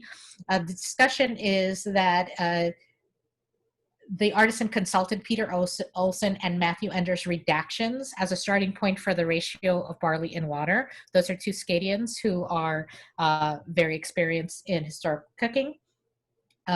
Talks again about the paresis and not knowing what the currency was, guessing at the licorice root and at the figs. That is discussion again. There's a redaction that 9 cups of water were used and kind of a little bit more detail about the cooking there in terms of the methodology. We have a little bit about the process, nothing about how exactly. So we didn't get anything about those pots or what type of fire was used or anything about implements or things that might have had some sort of connection to a historical approximation of what would have happened in this time. And I'm going to speed through because we're almost out of time and I want to cover it and just tell you what we gave this area in terms of scores. So when we looked at methods for this artisan, for element 1 and for element 4, we said that there was no mention of period cooking implements, heat sources, or any mention of historic tools that were given. We do know from the documentation that a blender was used instead of a mortar and pestle. And a mortar or pestle would have been easy to use to come closer to the difference between that and period practice. In talking with the artisan, the score could have been slightly increased if the artisan could talk a little bit about what historical cooking practices would have been and how they were similar or different to the modern ones, but that was not available to us. When you look at element 2, that use of the blender versus the mortar and pestle was not discussed at all. It's just not in the documentation. Nor was the choice of the cooking methods or any tools. Like none of that was actually part of the documentation. Or why a cheesecloth and not linen? Huh? And why they use the cheesecloth and not linen? Exactly. Use linen, right? Exactly. You don't say why. Just not covered at all. We will not discuss this matter. Element 3, the artisan did use some modern websites to determine recipe amounts. And while there was no secondary sources on historic cooking, while there were no historic sources on historic cooking used to explain it, they did consult other excerpts in historical cooking and conducted some analysis in order to present some evidence of the period techniques. For that reason, this scoring was a little mixed. So we gave the first element a 2. When we get to the second element, we gave it a 1. We didn't have any reasoning for the use of the modern techniques. It was not explained at all. When we got to element 3, because we actually have multiple facts being analyzed and some attempt to present evidence related to the period techniques, we gave that area a 4. But then when we got to element 4 of the methods, we were back to a 1. The tools were entirely modern, but they were just not discussed in any detail. So we have a 2, a 1, a 4, and a 1, a very kind of mixed methods. Again, this is a weighted area. where it would have been graded ×2. When we get to our second example in methods, there is quite a lot here about the different stitches that are used in Anglicanum, talking about sources about the average sizes of stitches, talking about measurements, talking about patterns that were used for underside couching and what they are based on, talking about needles that are used for silk embroidery and which were sturdier and what kind of linen threads to use, and a lot of detail about what might have been used in period and what they actually used for this project. So when it came to methods for this example, shocking no one, it scored very highly. It received a 6 for the first 3 categories, but it received a 5 for the last category. This area could have achieved a higher score had there been more in-depth discussion of the additional tools that were used in period gold work embroidery. So those just were not discussed, and they were, the discussion of what was put forward was excellent, but again, it was not over the bold line into what was considered exceptional. And then we're left to our sources. So our sources for these particular examples, example 1 had some modern sources. At least one of the sources was a conversation that happened on an online forum that was no longer available. And we, of course, have the period cookbooks. So the sources were okay. There's some mix of things, but you know, there's not a lot there. When we look at the sources for example 2, we have primary sources that are separated from primary and other primary sources. Then we have secondary sources, and then it kind of goes into detail from there. There are a lot of references in line with the information, so then it becomes very, the sources are actually in our handout as well. So when we look at, I think the handouts are not in the source, but we'll fix that for the recording. Just fix it for later, but. Okay. All right. So as we go through, there's just a lot of, it's an extensive amount of sources for both primary and secondary sources, and there is a great variety of them. So for example 2, under sources, for elements 1 and 2, we thought there was one primary source used. There were no secondary sources about historic cooking. The sources about cooking that were used were modern and journalistic and not expert in historic nature. And 2 of the sources were other Scadians, which, while a fine starting point, doesn't necessarily equate with scholarly or academic sources. So for elements 1 and 2, we gave element 1 a 2, minimal variety of sources, and then we gave element 2 a 3. The quality of the sources was just uneven. There is a primary source, but the rest of it is, a little debatable. When we got to element 3, we thought that the artisan could possibly talk this score up by discussing these sources in more detail and advocating for the experience of the authors, discussing how modern and historic practices were similar. We did not have that conversation, so that score remained at a 3. For our sources for the second example, the first area, the variety of sources, what we felt was exhaustive. So they got a 6. Their judges on that day gave them a 6 for an exhaustive variety of direct and analytical sources employed to show current scholarly knowledge of the topic and unique and obscure sources or original research. When they got to the second and third elements, it scored a high score, which is a 5. The quality of the sources is excellent, and the applicability of those sources to the project was well established, and limitations discussed or have been available to be discussed. So that is where we ended on those particular things. Do you have any questions or thoughts about those scorings as we got through that? So hopefully that was clarifying in terms of these two very different examples, in terms of one probably as close to perfect as we get in this type of competition, but that being a really solid basis of high scores, which are 5s, and many 6s, where you go above and beyond on a paper. And then looking at another project that left a lot of points on the table, as Richard put it. There are a lot of places where it could have been explored and we could discuss that, and perhaps the artisan could have elaborated that. But as it was, the way it was judged in this particular moment, we did not have that option.